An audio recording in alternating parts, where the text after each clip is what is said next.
Eu sou humano e, portanto, nada do que é humano me é estranho.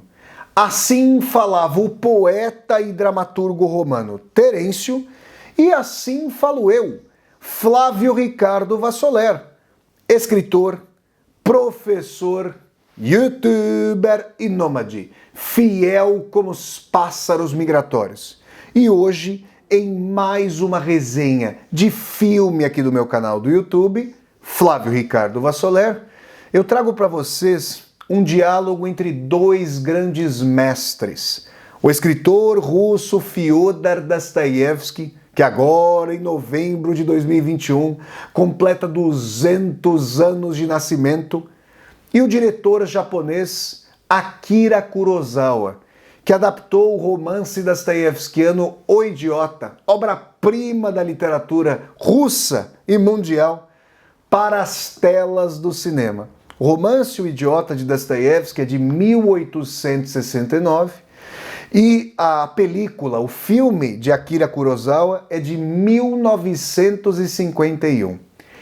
E é interessante pensar sobre o seguinte: Dostoiévski, compôs as suas obras, e especificamente o romance O Idiota, com aquilo que o crítico literário soviético Leonid Grossman, eu sempre com meu reloginho aqui em mãos para acompanhar o tempo da resenha, né, gente?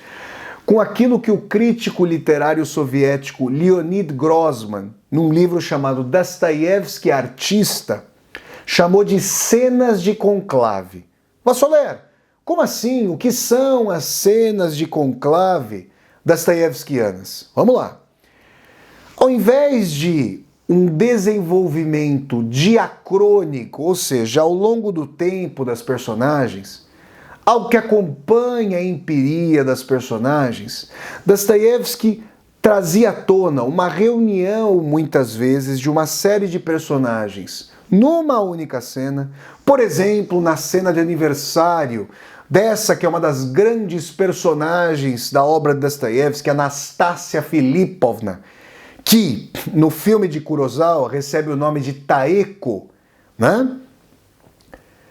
Nesse aniversário da Anastácia, uma série de tensões vem à tona e as personagens se revelam entre as demais, com as demais, para as demais. Não somos nós, leitores e leitoras, que vamos lendo um romance dostoiévskiano e ao longo da história, como que descobrimos as características maiores das personagens. Isso acontece numa sucessão de cenas de conclave em que essas personagens se derramam, elas se revelam, elas confessam, elas altercam, elas discutem, elas tentam se irmanar. Essa é a revelação dostoiévskiana por excelência.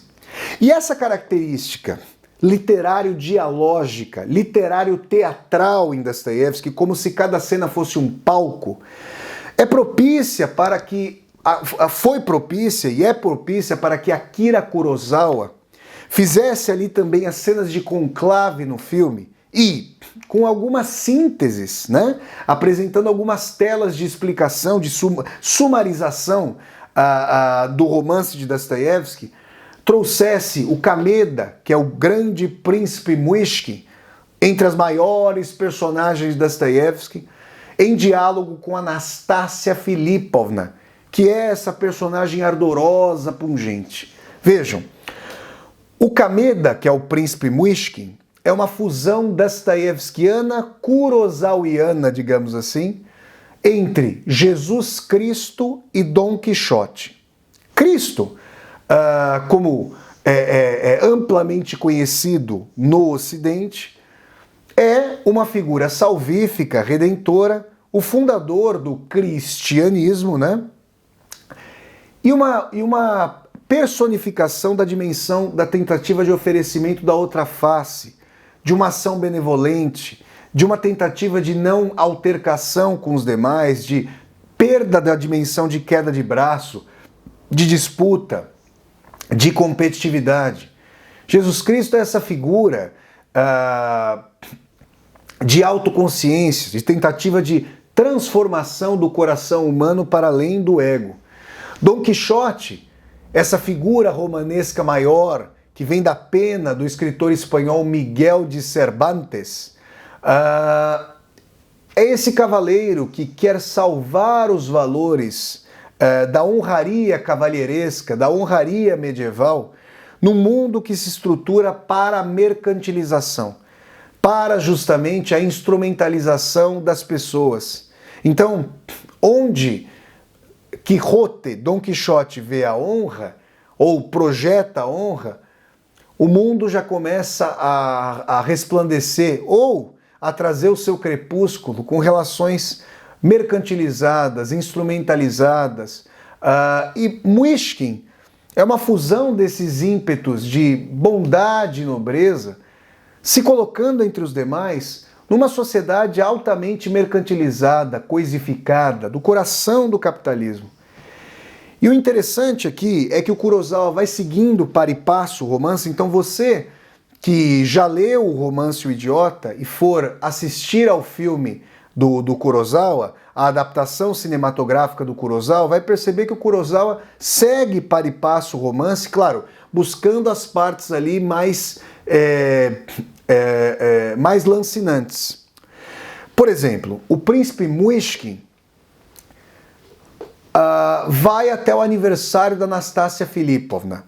Muishkin havia voltado da Europa ocidental para São Petersburgo, para a Rússia, estava ali numa situação muito pauperizada, e nós estamos falando em meados do século XIX na Rússia, e o Kurosawa sabe muito bem adaptar essa realidade para o Japão de meados do século XX.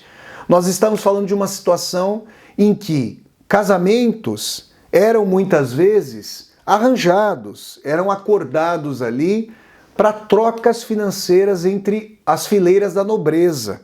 Vejam que isso se recrudesce num sentido financeirista com o aprofundamento do capitalismo ao redor do mundo. De qualquer maneira, as pessoas têm mais possibilidade hoje de escolherem a pessoa com quem vão se casar, a pessoa com quem vão estar. Acontece que naquele momento histórico ali, Anastácia havia passado por uma situação de amplo aviltamento. Com a dominação odienta que as mulheres sofriam do patriarcado, Anastácia, tendo sido criada pelo Totski, Anastácia no filme se chama Taeko, tendo sido criada pelo Totski, uma vez falecidos seus pais, ela teve um preceptor que ao mesmo tempo com ela se relacionou. Então, uma vez que ela já tinha se relacionado com alguém, como é que ela poderia se casar? Vejam a opressão patriarcal, machista, duríssima, a que as mulheres eram submetidas à época ali. O príncipe Muishkin chega chega a conhecer a Nastassia Filipovna e contra ali as perspectivas que as pessoas tinham de um casamento, oferece o amor, a possibilidade de Anastácia não mais viver sob a lógica de um Totski, Anastácia Taeko e o príncipe Muishkin, o Kameda, no filme do Kurosawa. E o interessante é que no romance nós só ficamos imaginando como seriam as feições da Anastácia e como seriam as feições do príncipe Muishkin. Até na edição do Romance O Idiota que eu li, que é uma edição traduzida pelo professor Paulo Bezerra e publicada pela editora 34, há alguns desenhos, algumas gravuras das personagens feitas pelo artista visual brasileiro Oswaldo Guld.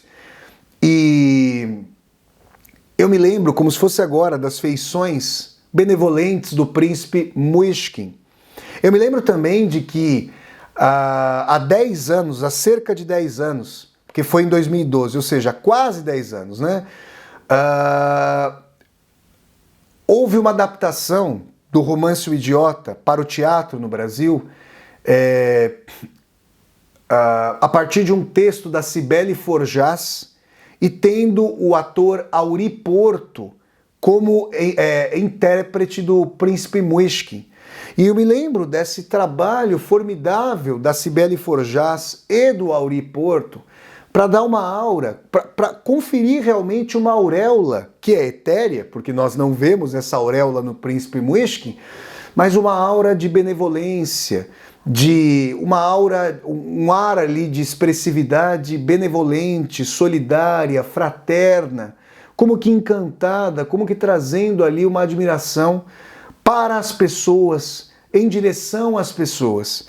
E a personagem de Akira Kurosawa, a personagem do Príncipe Muishkin, interpreta o Príncipe Muishkin, né, o ator ali que interpreta o Príncipe Muishkin, ele tem um rosto que é expressivo. A maquiagem é uma maquiagem tentando trazer leveza. Até o penteado exprime ali uma tentativa de não imposição.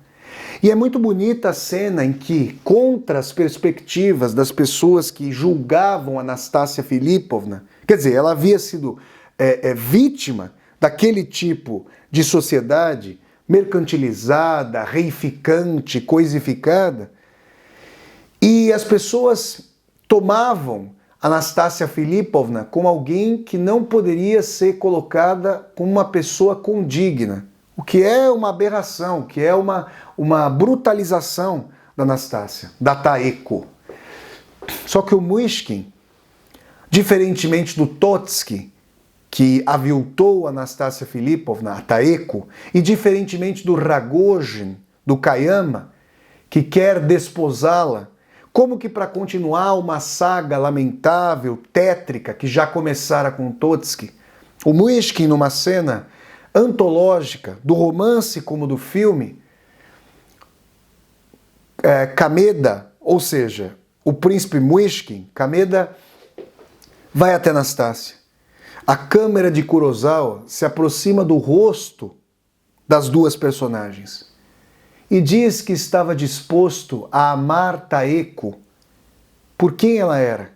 Diz que mesmo sendo humilde, tendo uma situação combalida em termos financeiros, que ele estava ali disposto a trabalhar com ela, a fazer com que ambos pudessem viver fruto da dimensão do amor, do carinho, e que fosse possível superar, se não esquecer, mas superar essas feridas purulentas do passado.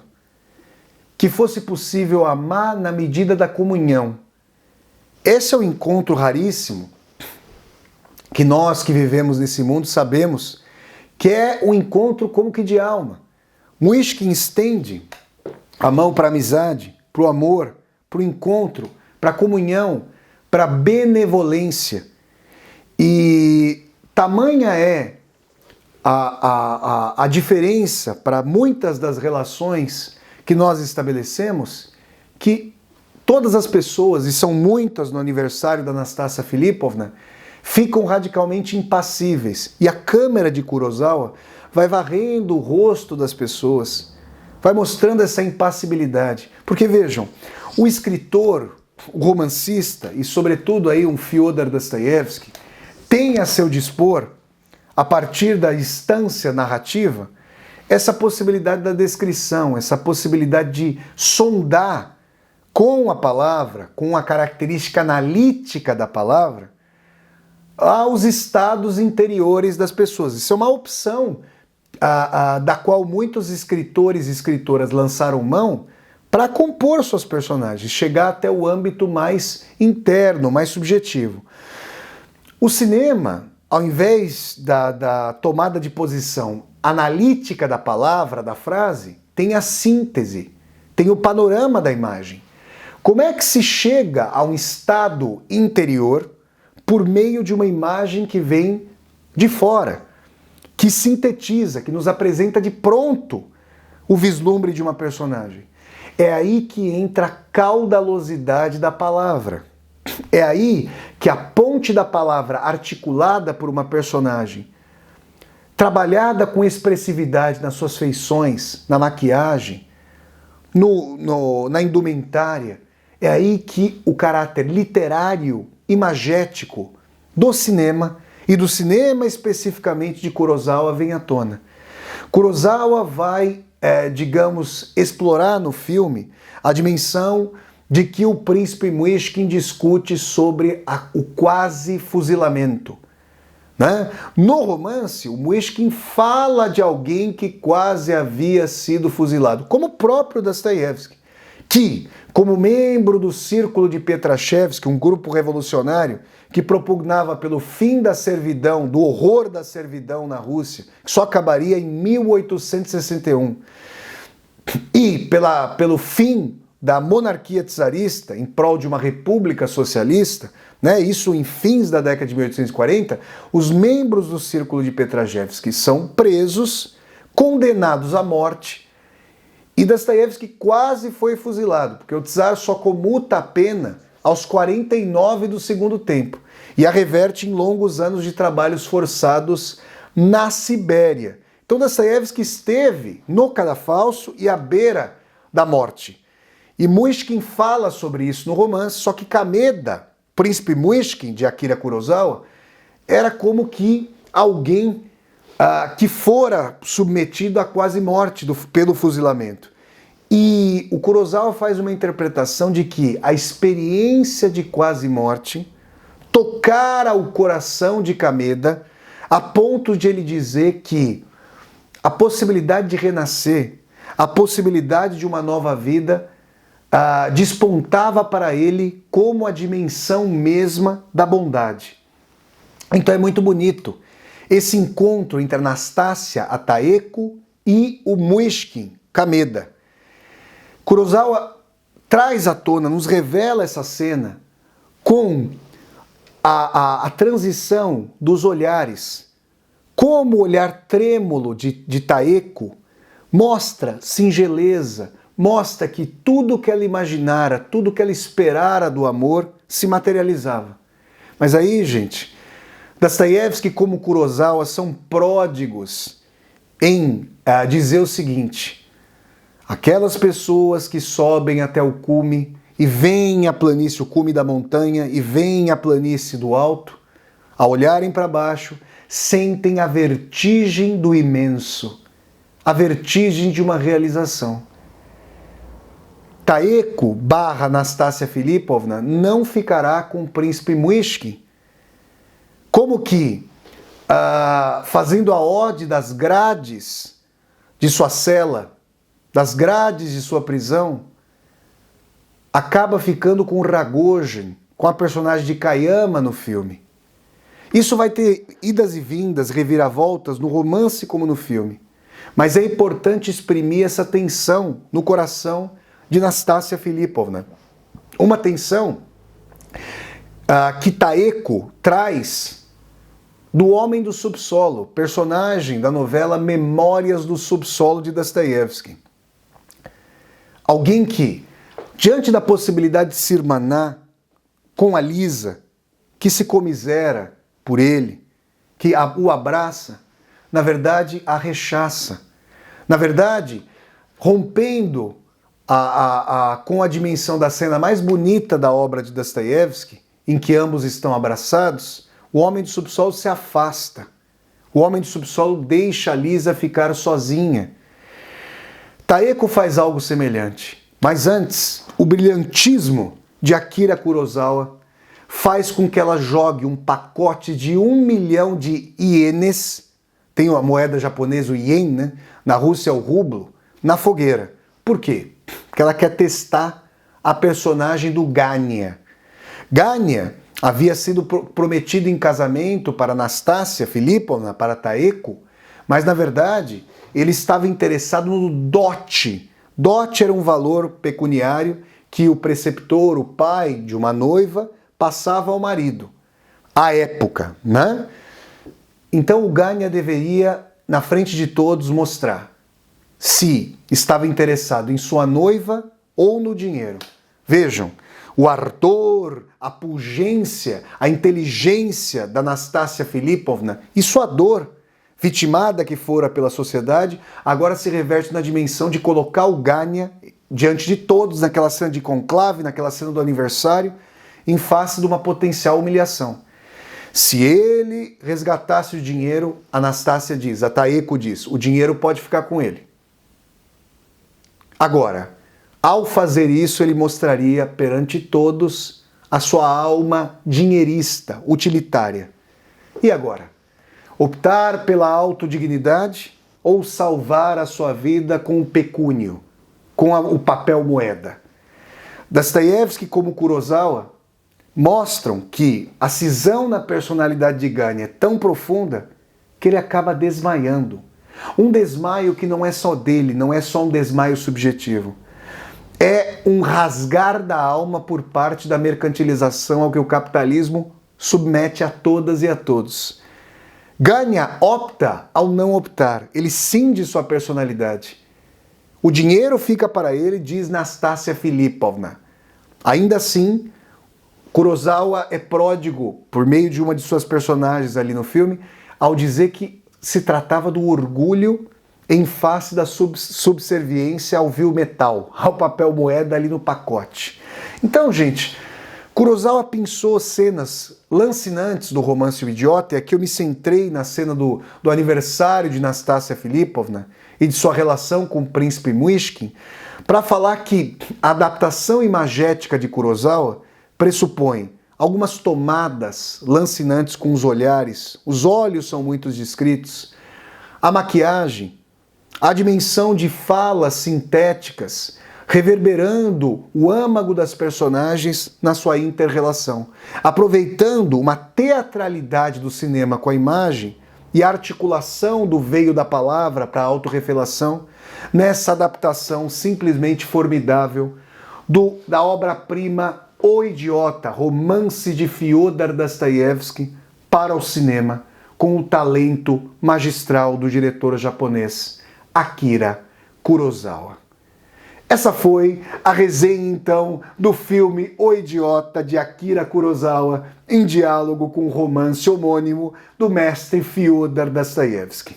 Se vocês gostaram de mais essa resenha de filme aqui do meu canal do YouTube, deem um like no vídeo, curtam o vídeo, disseminem esse vídeo pelas redes sociais, para que nós possamos chegar cada vez mais e mais pessoas.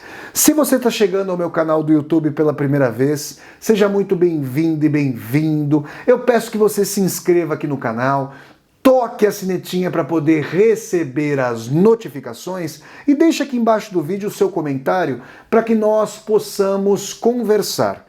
E mais, aqui embaixo do vídeo você vai encontrar uma tecla chamada Seja Membro. Se você gosta das atividades aqui do meu canal do YouTube, considere a possibilidade de, ao clicar na tecla Seja Membro, se tornar um membro ou uma membro humanista aqui do meu canal para apoiar, segundo sua situação financeira, este meu projeto de universidade aberta no YouTube. Então é isso, gente. Eu sempre deixo o convite para vocês assistirem às resenhas de filmes aqui do meu canal do YouTube, que acontecem todos os sábados às 10 horas da manhã.